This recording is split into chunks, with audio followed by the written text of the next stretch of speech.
검찰총장은 법무부 장관의 부하가 아닙니다. 이거 한마디 하고. 아니 그럼 그러면 되잖아. 검찰도 수사할 자유가 있습니다. 이거 한마디 자유 한마디만 들어갔어도 발칵 뒤집어졌을 거 아니야. 자유민주주의라는 거는 선을 그어주는 것입니다. 이렇게 딱 하고. 네.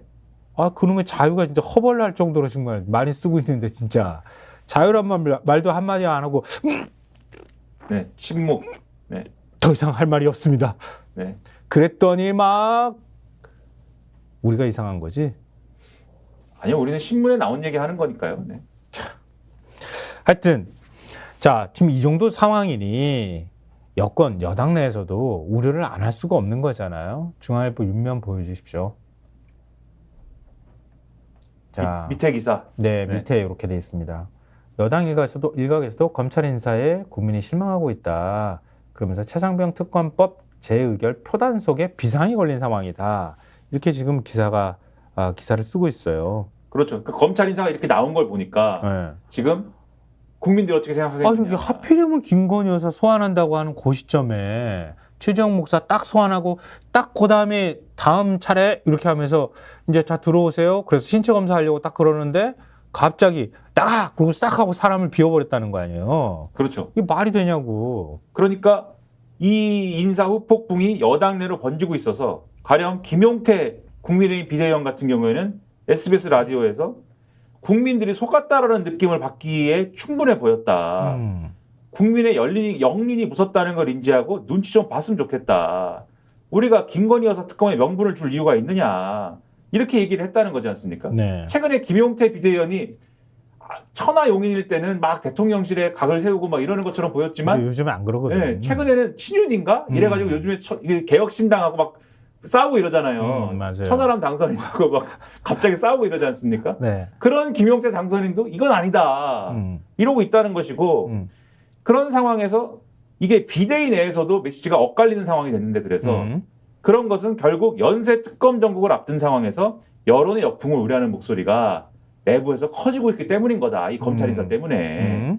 그렇지 않아도 지금 특검에 대해서는 연속된 어떤 특검들에 대해서는 국민 여론은 필요하다라고 보는 거지 않습니까? 예. 그리고 이런 상황에서 앞으로 50여 명의 이 낙천자들이 또 어떻게 할 거냐 이런 문제들도 있는데 그러니까 여권 인사가 여기에서 이렇게 얘기를 했다 그래요. 안 그래도 총선 참패 책임두고 윤칠 한삼.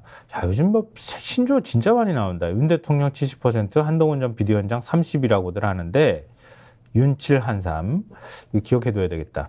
이번 검찰 인사를 본 낙천 의원들은 대통령이 정신을 차려야 한다는 취지로 본회의에 불참하거나 기권표를 던질 수 있다 이렇게 내다봤다고 합니다.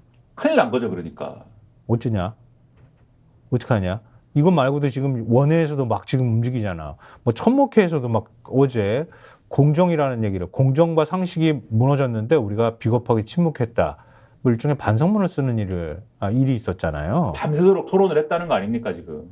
뭐 그렇게까지 밤새워도 밤 안 새워도 될 것 같은데 조선일보 오면 보여주십시오. 자 저렇게 공정 상식이 무너지는데 우린 비겁하게 침묵했다. 뭐 이렇게 하는데요. 천목회 의원들이 30, 40대 남녀 10여 명이죠. 그러니까 지금 김재섭 네. 당선인을 빼고 나머지는 다 낙선자들이잖아요. 그렇죠. 낙선자들인 거죠. 그러니까 30, 40 세대들이 주로 가입해 있는데요. 어젯밤, 그저께 밤이죠. 그저께 밤 8시에 서울 종로구의 한 빌딩 회의실에 모였다고 합니다. 그러니까 오늘은 밤을 새울 각오라면서 자리를 잡고 수첩과 노트북, 태블릿 PC 등을 책상에 풀어놨다고 하고요.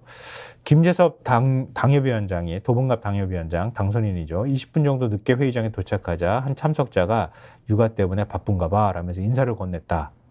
김 위원장은 옅은 미소만 짓고 말없이 자리에 앉았다. 이거 굉장히 비장해 보이잖아.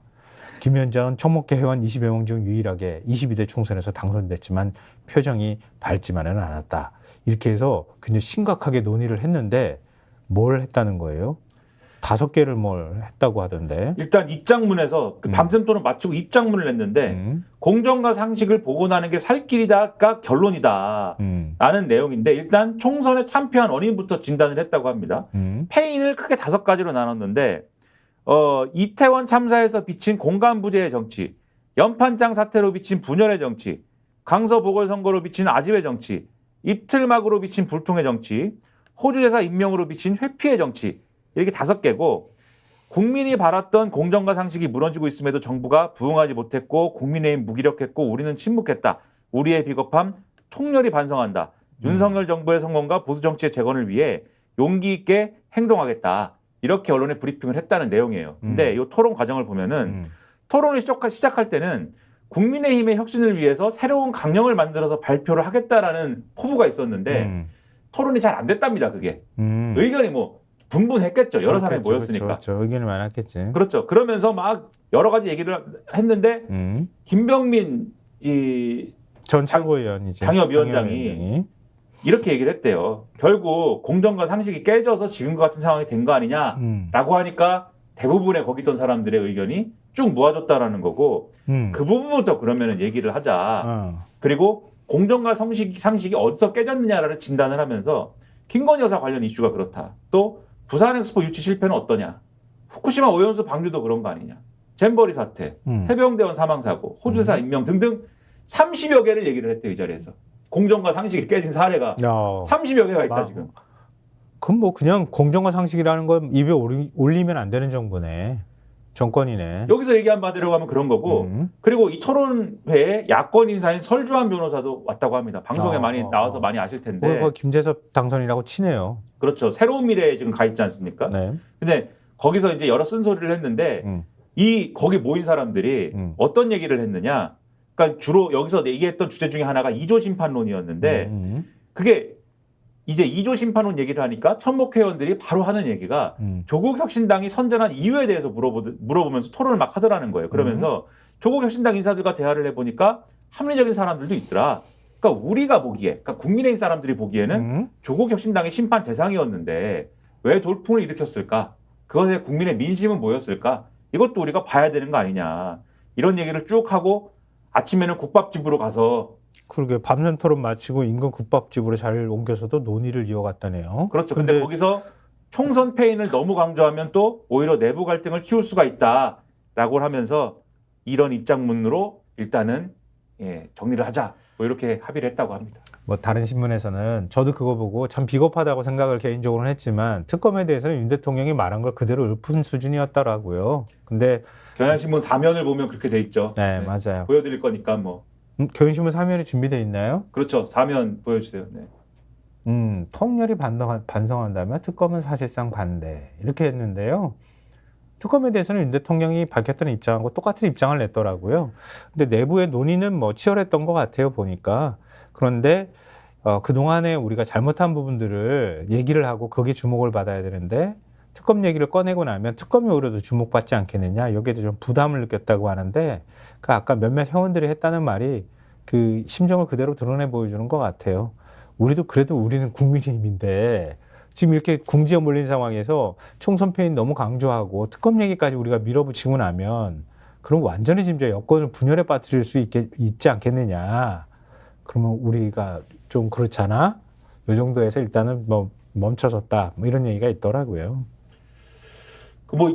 저 어목한 동네에서 더군다나 낙천되고 낙선되고 쉽지 않겠지. 이런 분들이 또 공천도 생각해야 되는데. 그렇죠. 앞길이 창창한데 A부터 Z까지 다 얘기하기는 어려웠겠지만 최소한 저는 결정적인 순간에는 그래도 목소리를 내주기를 기대를 하고 있습니다. TV의 정치권색 사실제가 말씀드리죠.